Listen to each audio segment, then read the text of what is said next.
Hey there, happy Tuesday. Today's topic is going to be a little tweak that can give you big results when it comes to maintaining a healthy relationship while still in conflict. So, it's basically some tips on how to fight fair. And one of the reasons that we want to make sure that we're fighting fair is so that there's less cleanup. When we take these tips into consideration, when we are in some type of argument, disagreement, conflict, whatever you want to call it, in your relationships that you care about, be it at work or home or with friends or anything else, you want to make sure, this is about reducing the amount of cleanup afterwards, right? So that it's self-contained, that the argument or the whatever it is, the disagreement is self-contained, and that that we haven't hurt each other so much, or things haven't been said that then need a cleanup afterwards, that the words don't linger, that the hurt doesn't linger past the actual event.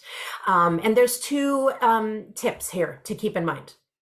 One is to really make sure that as you're entering into this conversation, you recognize your goal of the conversation. What is your long-term goal of this conversation? What do you want to get out of it? Why are you having this discussion to begin with?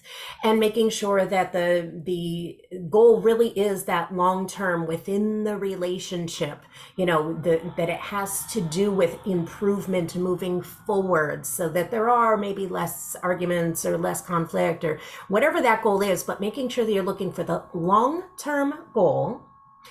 Identify it for yourself so that you can remind yourself of it while you're in conversation, so that when there's an urge for the short-term satisfaction, power grab, whatever that might be during the conversation, if you find yourself wanting that either that ego boost or that control boost or that nitpicking or the pushing buttons or whatever your flavor is of unhelpful strategies to help help yourself feel in control when you're feeling out of control, noting that those are all short-term problems that cause long-term issues, and again then having to clean up. So when we do push those buttons, when we do comment on somebody else's whatever personality or whatever it might be, that even after this conversation is over, that hurt can linger and turn into long-term, which then contradicts your long-term goal of having a healthier, happier relationship. So one is identify your goal right in the beginning so that you can keep going back to that. Okay, well, if I say this hurtful thing, is that benefiting? Is that taking me towards my long-term goal of a healthy, happy relationship or not? And so that's the first tip, is identify the goal and keep your focus on it. And the second one is also about the focus. Make sure that once you identify what the topic is of this conflict, that you stay on topic, that it doesn't go into history and examples and all of this, one example, but you know what I mean, that whole, yeah, but back in 1983, blah, blah, right?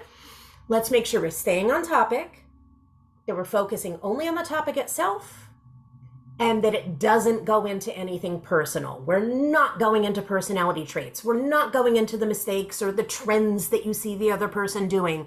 You're not bringing up, you always la la la. Stay on topic. What are we talking about right now in this moment? Are we talking about taking out the garbage? Keep the focus on the garbage. It's not you never, or have no. Nothing about the personality traits, nothing about the other person as a person. You're talking about the topic at hand. So keeping the focus on the actual topic of that conversation. Now, granted, yes, there are times where you will have the topic of the conversation will be how we are communicating together. What are, some triggers for me and things like that. But again, making sure you identify the topic and stay on it.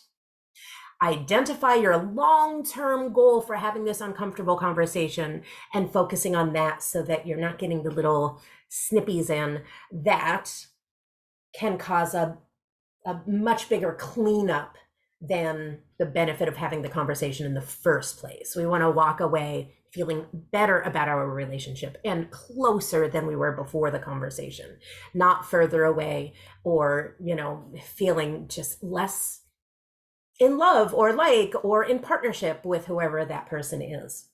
We're working on building the relationship, not tearing it down during these times. As always, let me know what you think. Let me know what your challenges are. And also let me know if there's any topics that you would like me to talk about next. I'll see you next week. Bye.